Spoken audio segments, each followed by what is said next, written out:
Bismillahirrahmanirrahim. Assalamualaikum warahmatullahi wabarakatuh. Di sini saya atas nama Aulia Mutiara Fani ingin Bismillahirrahmanirrahim. Assalamualaikum warahmatullahi wabarakatuh.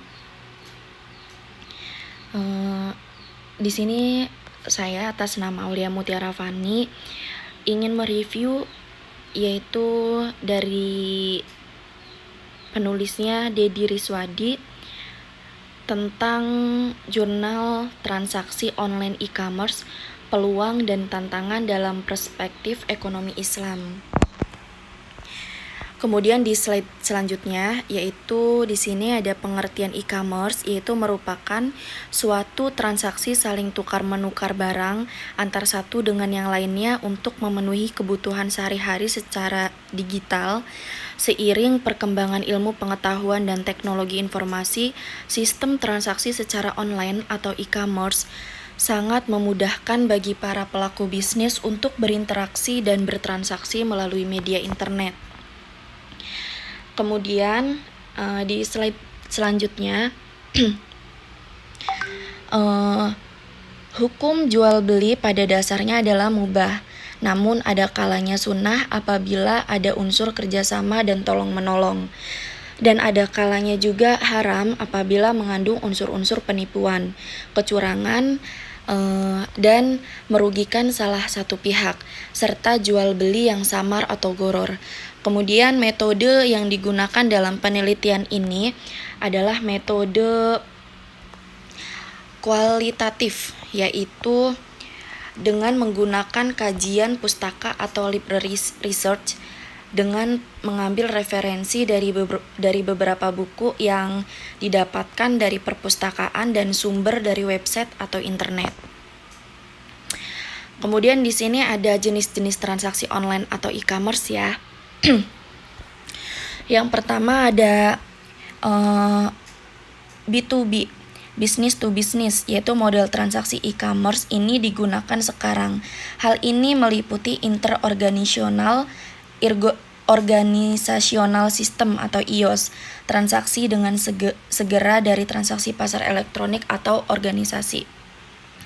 Kemudian yang kedua yaitu consumer to consumer atau C2C. Dalam kategori ini konsumen menjual dengan langsung untuk konsumen. Kemudian yang ketiga yaitu konsumen to business atau C2B. Kategori ini meliputi individu yang menjual produk atau jasa untuk organisasi, selama individu yang menjual mempengaruhi dengan mereka dan penutupan transaksi. Kemudian yaitu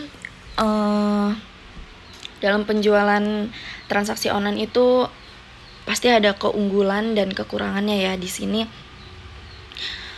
saya ingin menjelaskan tentang keunggulan transaksi online e-commerce menurut jurnal yang saya ambil. Yang pertama yaitu jangkauan atau cakupan yang luas dan basis konsumen yang besar. Maksudnya para pengecer yang menggunakan website akan menikmati keuntungan dari jumlah konsumen yang terus bertambah. Berbagai hambatan geografis ada selama ini menjadi hilang dan tidak ada batasan mengenai jangka waktu kegiatan. Jam beroperasional hanya dibatasi oleh hardware dan software. Kemudian yang kedua yaitu pendapatan yang terus bertambah.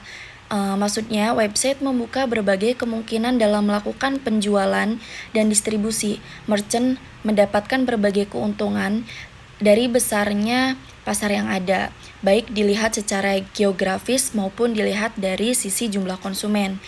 Kemudian yang ketiga, penghematan biaya. Penggunaan transaksi online e-commerce akan dapat secara drastis mengurangi biaya inventaris atau persediaan yang harus disediakan oleh merchant dalam sewaktu-waktu. Terdapat berbagai perusahaan yang tidak mempunyai persediaan, tetapi mereka dapat menawarkan berbagai macam produk kepada pelanggannya. Mereka hanya menghubungkan antara berbagai macam permintaan yang ada ke dalam sistem yang dipergunakan oleh produsen. Kemudian yang keempat yaitu hubungan yang lebih baik dengan konsumen. Maksudnya perdagangan secara online atau e-commerce itu mempunyai kemampuan untuk berinteraksi dengan konsumen secara lebih dekat dan cepat. Konsep ini dikenal sebagai one-to-one marketing, di mana merchant dapat secara langsung berinteraksi dengan konsumen. Nah, di sisi lain juga ada kekurangan dari transaksi online e-commerce. Yang pertama yaitu kehilangan segi finansial secara langsung karena kecurangan. Seorang penipu yang berasal dari dalam ataupun dari luar yang mentransfer sejumlah uang dari rekening ke satu rekening yang lainnya, atau dia telah menghancurkan atau mengganti semua data finansial yang ada. Kemudian yang kedua yaitu pencurian informasi rahasia yang berharga. Pada umumnya banyak organisasi atau lembaga-lembaga yang menyimpan data yang sangat penting bagi kelangsungan hidup mereka. Misalnya kepemilikan teknologi atau informasi, pemasaran maupun informasi yang berhubungan dengan kepentingan konsumen atau klien mereka. Gangguan yang timbul bisa menyikap semua informasi rahasia tersebut kepada pihak-pihak yang tidak berhak dan dapat mengakibatkan kerugian yang besar bagi si korban. Kemudian yang ketiga yaitu kehilangan kesempatan bisnis karena gangguan pelayanan. Yang maksudnya di sini yaitu bergantung pada pelayanan elektronik dapat mengakibatkan gangguan selama periode waktu yang tidak dapat diperkirakan. Kesalahan ini bersifat kesalahan non-teknis, seperti aliran listrik tiba-tiba padam gitu. Atau jenis-jenis gangguan yang tak terduga lainnya. Kemudian yang keempat yaitu penggunaan akses ke sumber oleh pihak yang tidak berhak. Pihak luar mendapatkan akses yang sebenarnya bukan menjadi haknya dan menggunakan hal itu untuk kepentingan pribadi. Misalnya seorang hacker yang berhasil membobol sebuah sistem perbankan. Setelah itu dengan seenaknya sendiri dia memindahkan sejumlah rekening orang lain ke rekeningnya sendiri. Yang kelima yaitu kehilangan kepercayaan dari para konsumen. Kepercayaan konsumen terhadap sebuah perusahaan atau lembaga atau institusi tertentu dapat hilang karena berbagai macam faktor, seperti usaha yang dilakukan dengan sengaja oleh pihak lain yang berusaha menjatuhkan reputasi perusahaan tersebut, dan juga bisa berupa kesalahan-kesalahan fatal yang dilakukan oleh perusahaan itu yang mengakibatkan kepercayaan konsumen berkurang. Kemudian yang keenam yaitu kerugian-kerugian yang tidak terduga. Gangguan terhadap transaksi bisnis yang disebabkan oleh gangguan dari luar yang dilakukan dengan sengaja, ketidakjujuran, praktik bisnis yang tidak benar, kesalahan faktor manusia, kesalahan sistem elektronik, itu dapat mengakibatkan kerugian. Kemudian di slide selanjutnya yaitu ada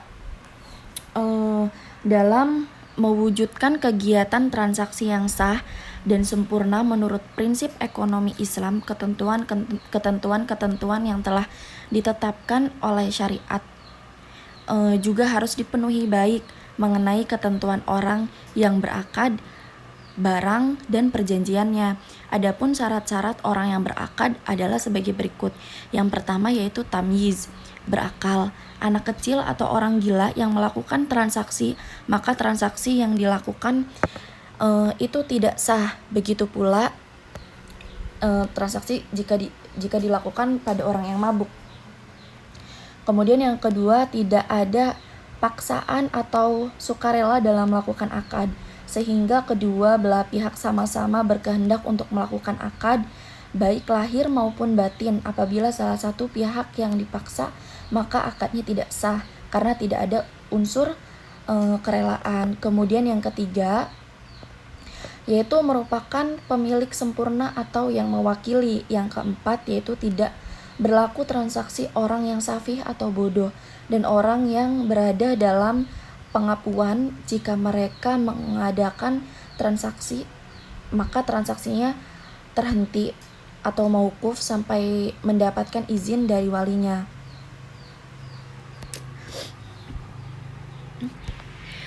Nah, dalam Islam dikenal istilah wakalah atau perwakilan karena transaksi jual beli menggunakan layanan internet di mana para pihak secara fisik tidak bertemu langsung. Namun dengan layanan internet, kedua belah pihak yang bertransaksi bisa menunjukkan dan memilih pihak ketiga yang ada dalam layanan yang sama untuk menyelesaikan urusan transaksi tersebut. Nah, sebagai pihak ketiga ini maksudnya itu bank. Maka hendaklah bank tersebut menjaga amanat dari kedua belah pihak tersebut. Kemudian di slide selanjutnya yaitu analisa ekonomi Islam terhadap barang yang diperjanjikan dan alat pembayaran. Untuk syarat barang yang harus dapat diserah terimakan, maqud alaih atau uang dan barang dalam transaksi ini, proses serah terima adalah yang pertama untuk uang bisa non-elektronik, dapat dikirimkan atau diserahkan oleh pembeli cardholder kepada penjual atau merchant tidak secara langsung, melainkan melalui perantara pihak ketiga yang dipercaya dalam sistem yang ada di e-commerce tersebut. Nah, jadi memang transaksi online atau e-commerce ini telah sesuai dengan syariat Islam karena dalam Islam juga dikenal istilah pihak yang mewakili, sehingga dapat dikatakan bahwa hal tersebut telah menunjukkan serah terima antara pembeli dan penjual, walaupun pelaksanaannya tidak secara langsung. Kemudian di slide terakhir yaitu ada kesimpulan. Jadi bisa ditarik kesimpulan bahwa sistem transaksi online atau e-commerce pada dasarnya tidak jauh berbeda dengan transaksi pada umumnya. Hanya saja dalam transaksi ini, sistem pemesanan dilakukan melalui media internet dengan mengisi formulir pembelian dalam media internet. Kemudian pembayaran dilakukan dengan menunjukkan badan keuangan yang terdaftar dalam suatu negara untuk proses pembayaran. Sementara pengiriman barang atau produk menggunakan jasa pos atau kurir. Ditinjau dari prinsip ekonomi Islam, para pihak yang melakukan transaksi telah memenuhi kriteria-kriteria yang dijadikan syarat orang-orang yang berakad, yaitu tamyiz, adanya kerelaan, merupakan pemilik sempurna, serta kesepakatan transaksi antar kedua belah pihak. Terima kasih. Mungkin itu saja, kurang lebihnya saya mohon maaf. Wassalamualaikum warahmatullahi wabarakatuh.